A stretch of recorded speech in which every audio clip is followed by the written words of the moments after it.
Oh, hey, fellow kids. What is up? I'm on my way to Edinburgh. It's famous for Arthur's Seat and the Royal Mile. I'm gonna find some wonderful hidden gems so you can have the perfect weekend getaway. The creative culinary minds at Edinburgh Food Studio don't publish their menus in advance. Instead, you'll eat what you're given, and you will like it. Well, you will actually like it. You'll be served a delicious 4-course tasting menu. I don't know what the extra course is either. Inside this pretty little city, there's a pretty little town, and inside that, there's a pretty little village. It's basically a Russian doll of pretty. Oh, it's great for the gram. You might get as many likes as me, but probably not because I'm famous. We're here at Edinburgh Sculpture Workshop to workshop sculpture in Edinburgh. Apparently we're gonna forge some metal. Wow!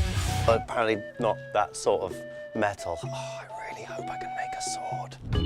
Mike, you're my forge man. Forger? Blacksmith.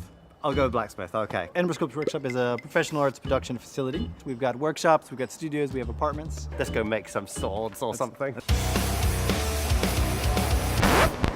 This is deadlier than any sword.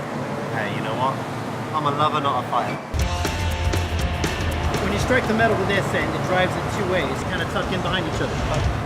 I wasn't listening to any of that. I wish art was like this at GCSE. How hot is that? It's about 1,000 degrees. So now we've made all of our pedals. We're going to stack them up, give it a tap. The next thing we're going to do is going to rivet that down. It looks like that was used for Hannibal Lecter. You can just hold that for a second. Wow. Yeah, look at that. Oh, look at you. This is beautiful. Thank you so much, Mike. This is absolutely wonderful. Looks great.